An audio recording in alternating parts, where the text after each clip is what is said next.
beep, beep, beep, like a truck's backing up. That's me. I'm doing that.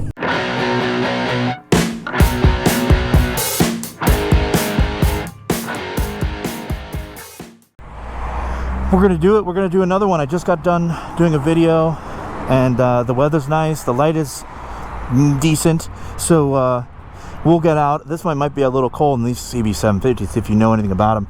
Man, they are cold-blooded. I think it's two things.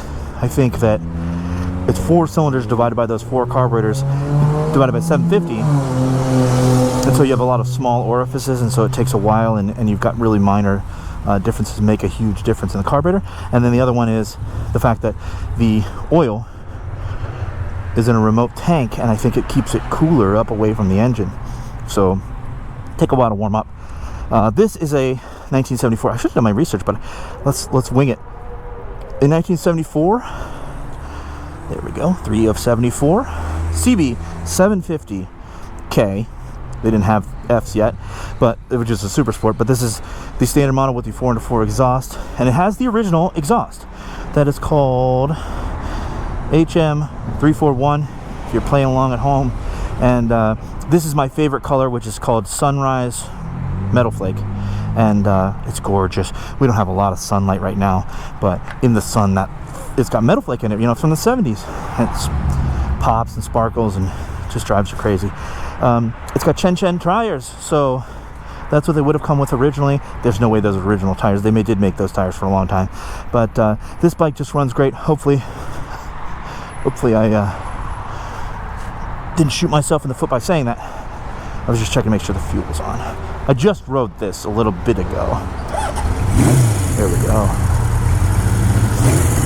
Started right up. Let's go. Let's do it.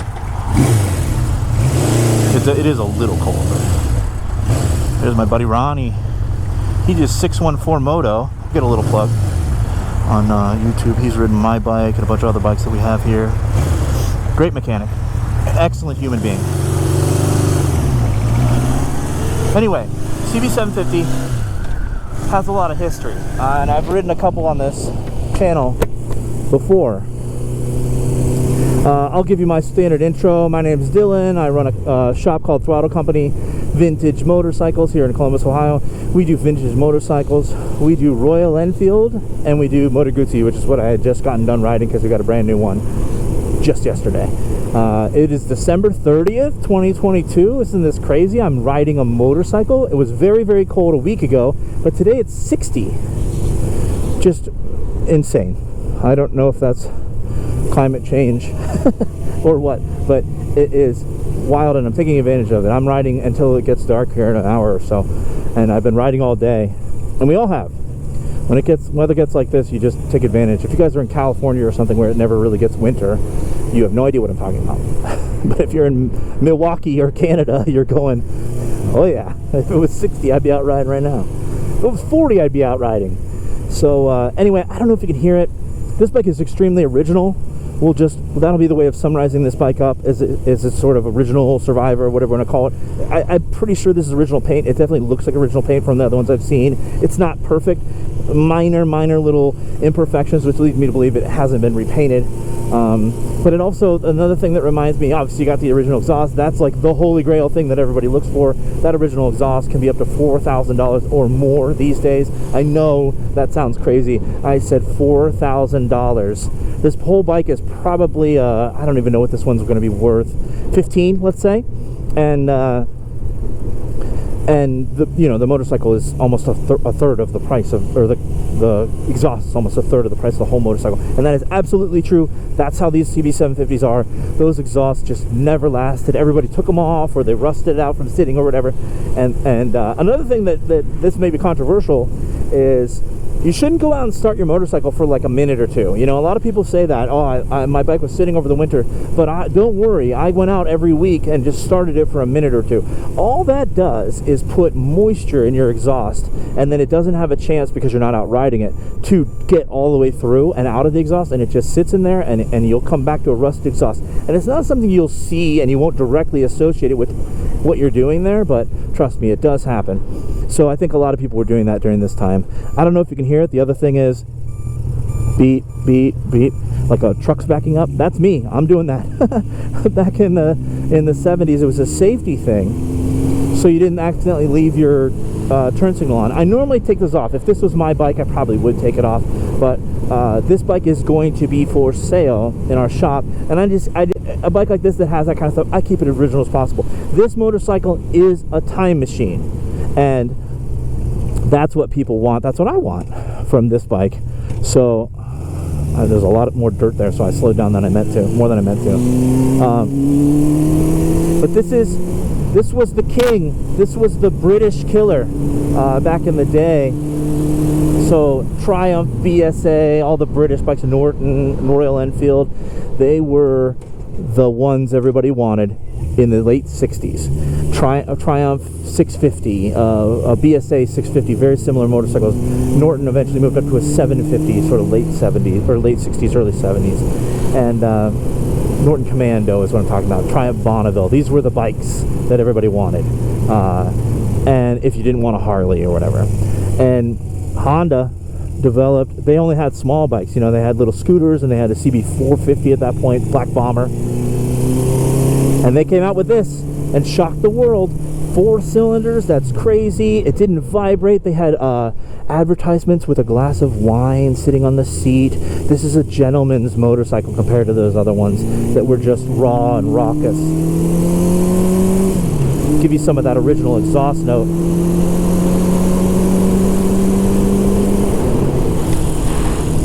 This bike, I just made sure the choke was off while I was giving it that much throttle. This motorcycle gets up and goes, no problem. 750 cc's at the time was a giant motorcycle. And it can do highway speeds. 140 seems a bit ambitious, but you know, up there in the hundreds is no issue at all for a CB750, and this one pulls like it would have no problem getting up that high. I don't know how high we got there. Okay, this is very interesting driving. I'm doing it. Okay. I tried to let him know I am filming, so I didn't want to do anything crazy, but I don't know what he was doing. Anyway, these motorcycles are very powerful. They don't have the vibrations of a single, of course, or a twin.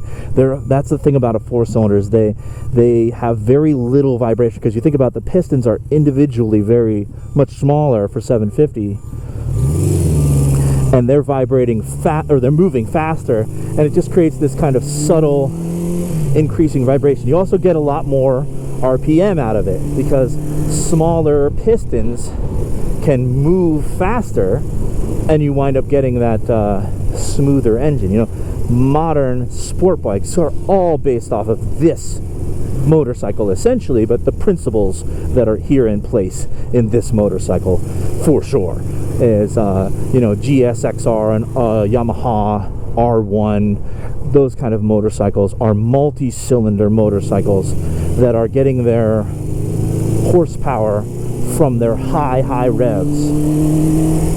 And this bike sort of started that idea. I mean, it cannot be stated enough that this motorcycle changed the world of motorcycling. In 1969, I have a 1970 in the shop, and I've ridden that on a video if you want to check that one out. That's called a K0. That's the first generation. No changes were really made, other than they used to be, well, they call them sand cast, but they're actually not sand cast, not cast in sand. But they feel very rough, and they were a much more primitive method of casting at the time, because they didn't know if the bikes were going to be popular. They had no idea. So once and this is one of the most popular motorcycles of all time. No doubt you've heard of it if you're looking into this video. I can't imagine I'm the first one to tell you about a CB750. But the idea of these videos, the In the Loop series, is to try to get you an idea of what this motorcycle is like. This motorcycle is completely effortless. This motorcycle is easy to ride. It handles great. It shifts perfectly. That Honda gearbox is always good. The clutch is easy to pull. It's a gentleman's motorcycle if you think about it that way. And hopefully that doesn't come across as differently, you know, I don't care gender-wise, you know what I mean. Like the distinguished gentleman's ride. It's It's the kind of person that would put a wine glass on their seat, if you know what I mean. It's a person who wouldn't have a leaking motorcycle. They wouldn't have a loud noise, you know, like a Harley or even the Triumphs of that era were too rough. They were too unrefined. This motorcycle feels like you glide around. A CB750, and I'll try to say this as unbiased as possible, the seat is a bit high. It feels big. One of my favorite bikes of all time is a CB500 or 550, and they're very similar to this motorcycle, but it feels like a 3/4 size bike. This feels like a big bike, and it feels a bit top heavy. You know, the weight is a bit up high. That tank, when it's full of gas, feels heavy up top, and it feels like it's a little cumbersome to move it around. There are some friends, Roland and Cheryl, and you can hear my beeping. It's a device in the headlight, and I usually, like I said, just disconnect it and leave it in there. So if you really love it, you've got it. 18,000 miles. That's how these gauges would have looked. As far as I can tell, these original gauges, that blue color is correct. It's kind of faded uniformly. You can actually see right here where the needle has made a little impression, kind of because of the light, and faded differently. But original mirrors, everything you'd want. If you want a time machine CB750, and I know you do because it's one of the holy grail motorcycles, this is a great example of that.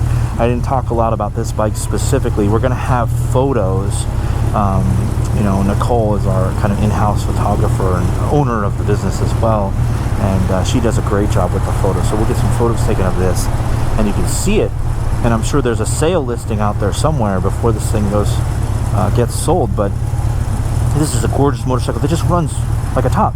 I mean, you can see right there, just a little bit of bobble in the needle, but we're right at 1,000 RPMs, and I didn't do anything. I didn't mess with the throttle stop. I really had choke maybe in the beginning. I'm not even sure I did have choke. I mean, this thing just fires up and goes and is effortless. That's what I was trying to say about this motorcycle, is compared to a British bike where they literally need you to kick it and kickstart it. This thing is all the cool vintageness without that level of involvement from you. All right. Thank you very much for watching this episode of In the Loop. Follow along, like, subscribe, follow along for more videos like this. I just got done riding that one.